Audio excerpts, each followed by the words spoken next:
And this isn't just theory. Studies show how our habits and the environment we live in directly affect our behavior. A study on the social effects of alcohol, for example, reveals something that happens with many habits and addictions, the so-called cognitive dissonance. Basically, it goes like this. We know that some of these habits aren't good for us, but since they're socially accepted, even encouraged, we keep going. And sometimes, when we can't break this routine, we tend to justify it and even pull others into the same cycle.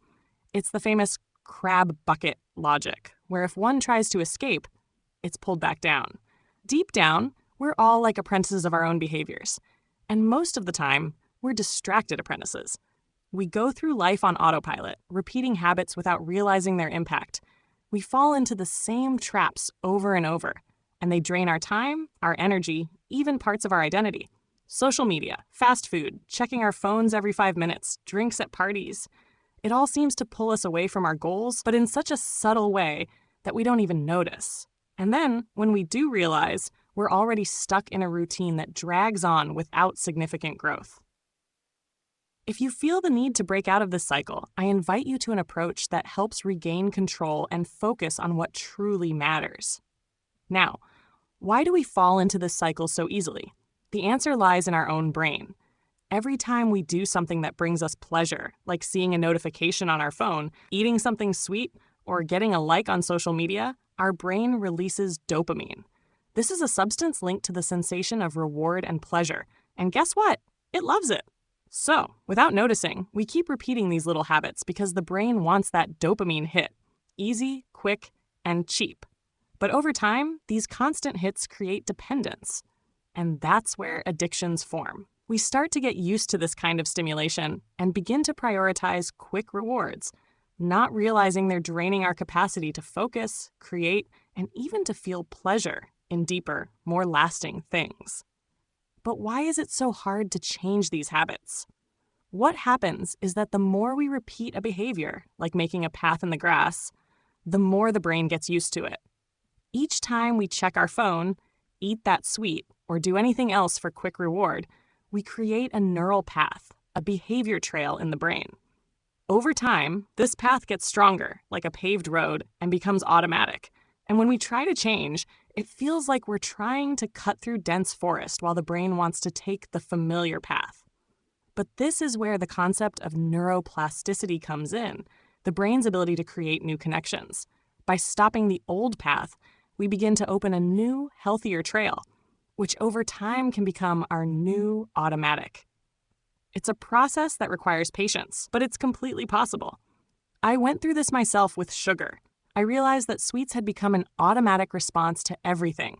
When I was stressed, anxious, or even just watching my favorite series or celebrating a win, there I was with a treat. And that cake and coffee combo? Oh, my favorite!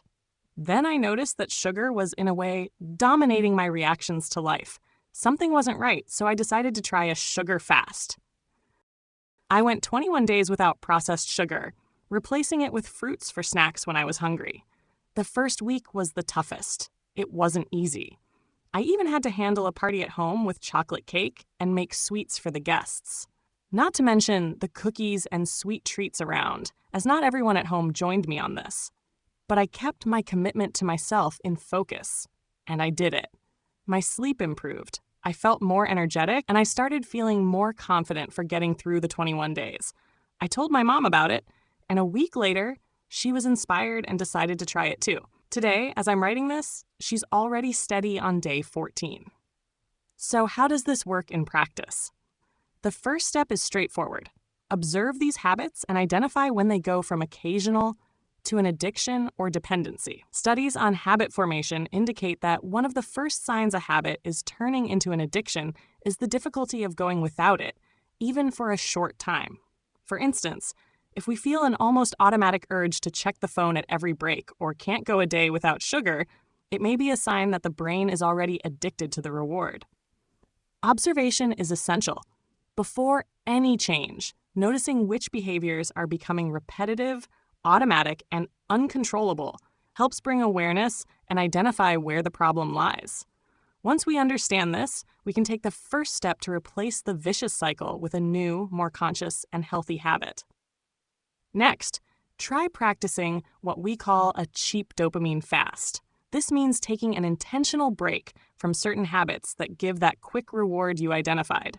It doesn't have to be drastic. We can start with small goals, like avoiding the phone for the first hour of the morning or reducing sweets for a day.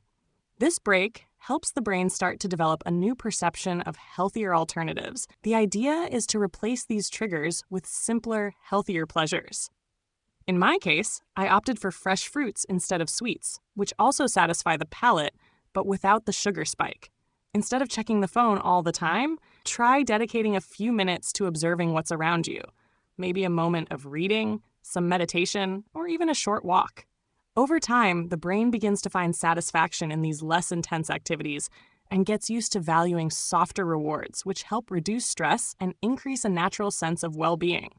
And remember, the brain is here to help us. It's a habit-creating machine that wants to simplify things for our daily life. If we start directing habits towards our goals and dreams, the transformation can be amazing. Imagine your brain trained to find pleasure in learning something new, completing an important task, or pursuing that project you've always wanted. It's a matter of reversing that negative automatic to a positive automatic that truly propels us forward. And remember, having professional support can make all the difference on this journey, whether it's a coach or a psychologist, depending on the type of habit you want to change. This support helps reveal deeper patterns and focus on the results that will truly make a difference. In the end, understanding and changing these habits is a way to take control of the life we want, transform them into new paths that truly make sense for us. Of course, it's not something that happens overnight, but every small step counts. Imagine, in a few months, our brains already trained to feel good about choices that are good for us. Now, I want to know from you, is there a habit you're looking to change or one you've already started transforming? Share in the comments. Your experience could inspire many others. And if this content resonated with you, give it a like on the video and subscribe to the channel to keep following this content. Know someone who could use a fast? Maybe this video could help them now? Thanks for being here, strengthening our space. See you in the next one.